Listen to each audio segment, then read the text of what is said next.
আজকে আমরা পড়বো সমকোণী চৌপল বা আয়তঘন সম্পর্কে।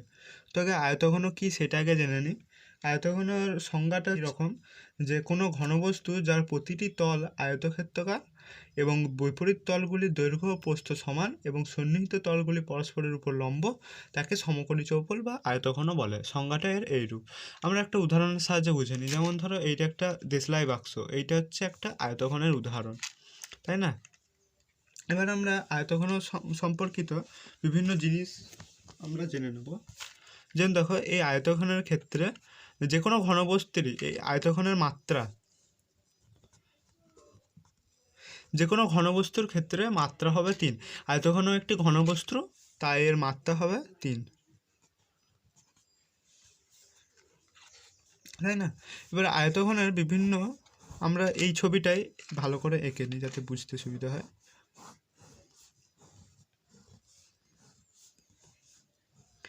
আমরা এখানে 3টি অংশকে ধরে নেব। যেমন এইটাকে আমরা ধরে নেব এল, দৈর্ঘ্যটাকে এল ধরে নেব, এই যে প্রস্থ এটাকে আমরা বি ধরে নেব এবং উচ্চতাটাকে আমরা এইচ ধরে নেব। দৈর্ঘ্যটাকে আমরা এল ধরব,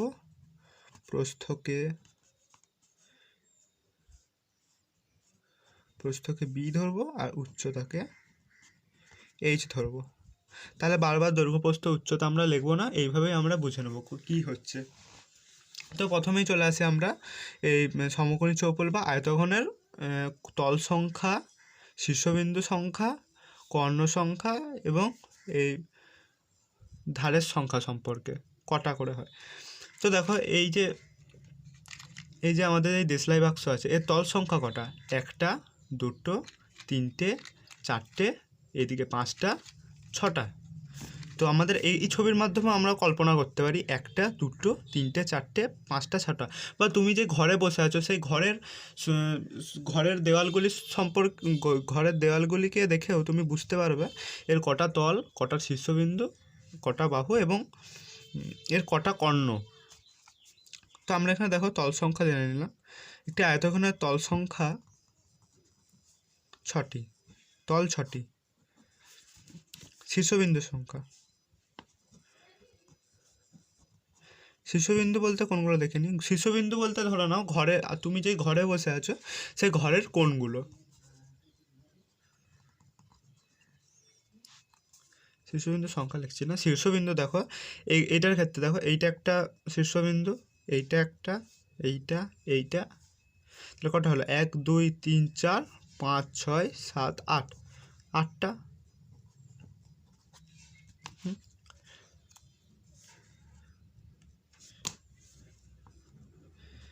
এবারে ধার কটা আছে?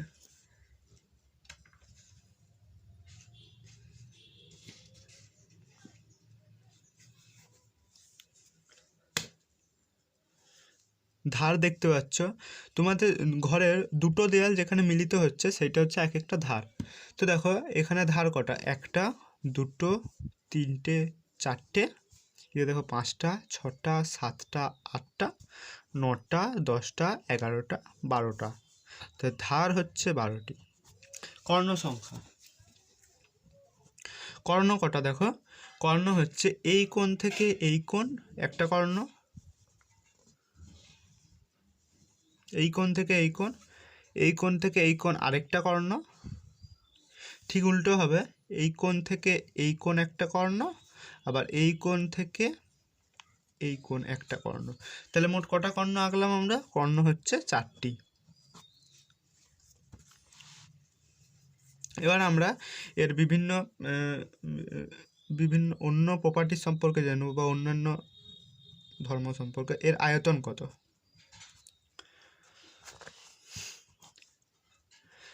সমকোণী চৌপলের আয়তন, সমকোণী চৌপলের আয়তন হচ্ছে দৈর্ঘ্য ইন্টু প্রস্থ ইন্টু উচ্চতা। আয়তন ইকুয়ালস টু লিখছি দৈর্ঘ্যকে আমরা এল ধরে নিয়েছি, প্রস্থ ইন্টু উচ্চতা ঘন একক।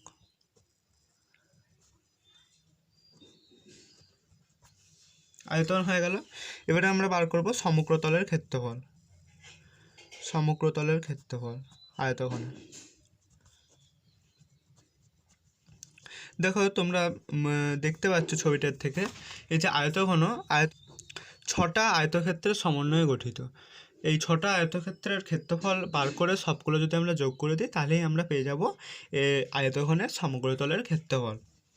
তো দেখো এইখানে যদি এইটা এল হয়, তার মানে এইটাও এল, এইটাও এল, এটাও এল, এইটাও বি, এটাও বি, তাহলে দেখো উপরের তলের ক্ষেত্রফল কত? উপরের তলের ক্ষেত্রফল হচ্ছে এল ইন্টু বি, তাই না? দেখো তারপরে এল ইন্টু বি, নিচের তলের ক্ষেত্রফল কত? নিচের তলের ক্ষেত্রফলও সেম, এল ইন্টু বি, তাই না? এবার দেখো এই পাশের এই তলটার ক্ষেত্রফল কত? এখানে উচ্চতা কত? এইচ, তো এই তলের ক্ষেত্রফল কত? বি ইন্টু এইচ, তাই না? এই তলেরও ক্ষেত্রফল বি ইন্টু এইচ। চারটে তল আমরা যোগ করলাম। আর কোন তলটা আমাদের বাকি রয়েছে? এই সম্মুখ তলটা। সম্মুখ তলটাই দেখো দৈর্ঘ্য কত? এল, আর এইটা কত? উচ্চতা এইচ, তাহলে এল ইন্টু এইচ। আবার দেখো এর ঠিক বিপরীত তল, এইটারও একই হবে, L into H into B. তো এটা আমরা এবার ছোটো করে নেব। এটা আমরা L into B, L B লিখে নিচ্ছি। তাহলে দেখো 2 ইন্টু এল বি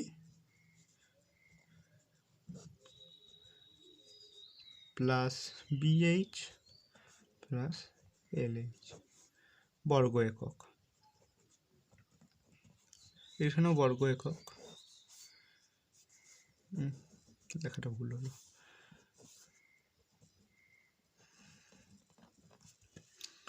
তাহলে আমরা পেয়ে গেলাম আয়তঘনের সমগ্রতলের ক্ষেত্রফল 2 ইন্টু দৈর্ঘ্য ইন্টু প্রস্থ যুক্ত প্রস্থ ইন্টু উচ্চতা যুক্ত দৈর্ঘ্য ইন্টু উচ্চতা, তাই না? তো সমগ্রতলের ক্ষেত্রফল পেয়ে গেলাম। এবার আমরা নির্ণয় করব এর কর্ণের দৈর্ঘ্য, সমকোণী চৌপলের কর্ণের দৈর্ঘ্য। আবার একবার সমকোণী চৌপলটা একবার এঁকে নিই।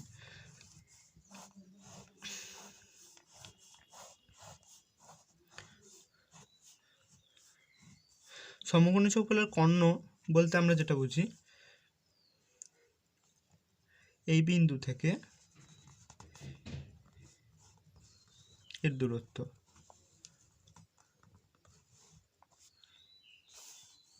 ধরো এটা ধরো কর্ণ, তাই না? আমি নাম দিলাম দেখো এ সি, এটা নাম দিলাম বি ডি, তাই তো? দেখো এবার আমরা এডিকে যোগ করব।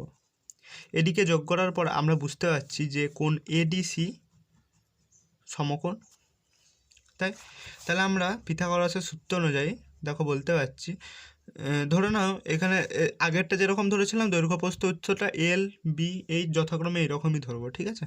তো এইটা এইচ আমাদের, এইটা এল, এটা বি। তো আমাদের এসির দেখো এসি ত্রিভুজ এসিবি একটি ত্রিভুজ এসিডি একটি সমকোণী ত্রিভুজ। তাহলে আমরা এখানে আমরা পিথাগোরাসের উপপাদ্য কাজে লাগাতে পারি। তো এখানে দেখো AC square equals to AD square plus CD square. পিথাগোরাসের সূত্র অনুযায়ী ত্রিভুজ এসিডিতে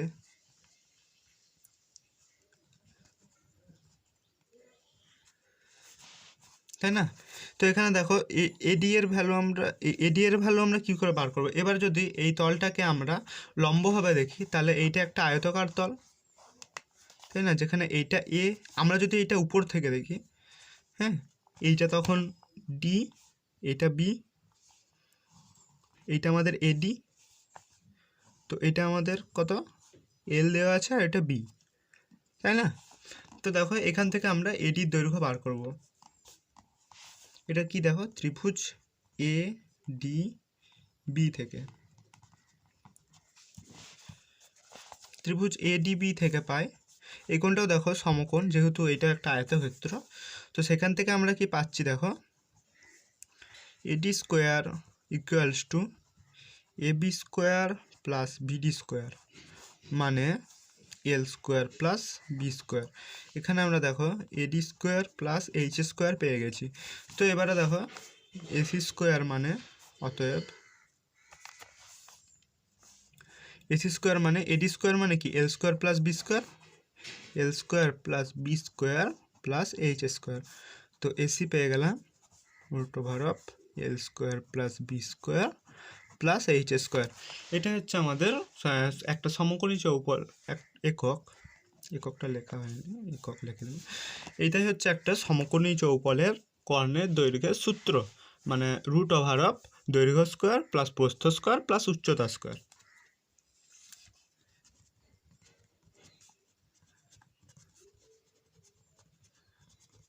ঘরের চার দেওয়ালের ক্ষেত্রফল।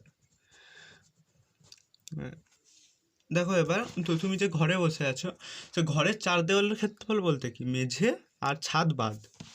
তো আমরা ওইখানে সেই একই জিনিস করব, মেঝে আর ছাদ বাদ। চারটে দেওয়াল আছে ঘরের, ওই চারটে দেওয়ালের ক্ষেত্রফল। তো এখানেও আমরা দেখো সেম ধরে নিচ্ছি, এইটা এল, এইটা বি আর এইটা এইচ।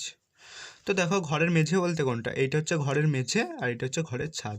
আমাদের এই দুটো ক্ষেত্রফল নেওয়া যাবে না, আমরা শুধু এই চারটে ক্ষেত্রফল নিয়ে কাজ করব।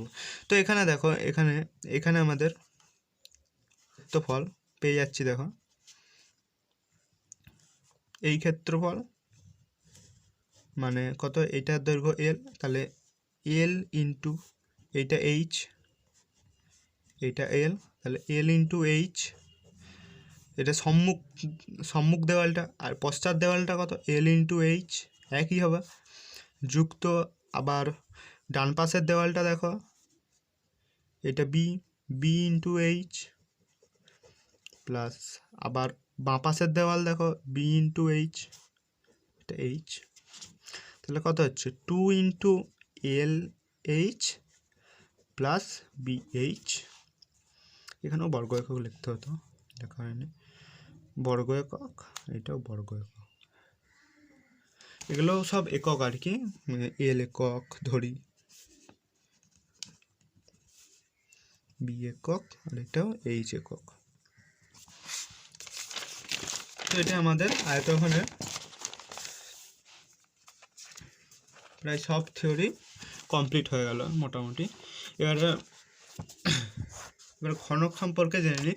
ঘনক হচ্ছে যে ঘনক বলতে আমরা বুঝি যেমন হচ্ছে লুডোর ছক্কা, মানে আয়তঘনেরই সব হবে, কিন্তু ওর যে দৈর্ঘ্য প্রস্থ উচ্চতা ওগুলো সবই একই। ওটার জন্য আলাদা করে বলতে একই সূত্রই কাজ করবে সব। আয়তঘনের যে সূত্র, ঘনকেরও একই সূত্র, শুধু ওটা আরেকটু সূত্রগুলো ছোট হয়ে যাবে, কারণ যেহেতু তিনটে, ধরো প্রতিটা বাহুর দৈর্ঘ্য এ, তাই না? শীর্ষবিন্দুর সংখ্যা, তল সংখ্যা এগুলো সব একই, কিন্তু ব্যাপার হচ্ছে সবগুলোই একই। দৈর্ঘ্য প্রস্থ উচ্চতা সব দৈর্ঘ্য এ ধরে নিই। বাহুর দৈর্ঘ্য, কারণ সবকটা বাহুই তো সমান, এ একক। এটা দেখো আয়তঘনের ক্ষেত্রে কি হচ্ছিল, দৈর্ঘ্য ইন্টু প্রস্থ ইন্টু উচ্চতা। এখানেও একই হবে, দৈর্ঘ্য ইন্টু প্রস্থ ইন্টু উচ্চতা। এখানে দৈর্ঘ্য প্রস্থ উচ্চতা একই, তাই হয়ে যাবে এ ইন্টু এ ঘন একক, বা এ কিউব দেখতে পারো, ঘন একক। দৈর্ঘ্য ইন্টু প্রস্থ ইন্টু উচ্চতা। দেখো সমগ্রতলের ক্ষেত্রফল, ওখানে সমগ্রতলের ক্ষেত্রফল কি বেরোয়ছিল সূত্রটা, সমগ্রতলের ক্ষেত্রফলের সূত্র কি বেরোয়ছিল, 2 ইন্টু দৈর্ঘ্য ইন্টু প্রস্থ ইন্টু উচ্চতা ইন্টু দৈর্ঘ্য। হ্যাঁ, এখানেও দেখো তিনটে একই, তাহলে তিনটেই হয়ে যাবে এ ইন্টু এ প্লাস এ ইন্টু এ প্লাস এ ইন্টু এ বর্গ একক, মানে হয়ে যাবে 2 ইন্টু 3 স্কোয়ার বর্গ একক, যার মানে হচ্ছে 6 স্কোয়ার বর্গ একক। এটা আমরা ওই সূত্র অনুযায়ী করলাম। আরেকভাবে সহজভাবে আমরা বলতে পারি যে প্রতিটা যে ক্ষেত্র, তার ক্ষেত্রফল কত, এ স্কোয়ার করে। ওরকম কটা তল আছে, 6টা তল, তাহলে 6 ইন্টু এ স্কোয়ার বর্গ একক। এইভাবে আমরা ডাইরেক্ট বলে দিতে পারি। এটা আমি দেখালাম যে দুটো সূত্র একইভাবে কাজ করছে। চার দেওয়ালের ক্ষেত্র দরকার নেই, চার দেওয়ালের ক্ষেত্রফল এখানে। এবার কর্ণের দৈর্ঘ্য দেখো, কর্ণের দৈর্ঘ্য আগেরটার ক্ষেত্রে কী বেরোয়ছিল, √অফ L square plus B square plus H square একক, তাই না? তো এখানেও একই হবে। এখানে যেহেতু এল বি এইচ তিনটেই এ, তাহলে এ স্কোয়ার প্লাস এ স্কোয়ার প্লাস এ স্কোয়ার একক। তার মানে কি, এ দেখো এখানে আমরা পেয়ে যাচ্ছি রুট থ্রি এ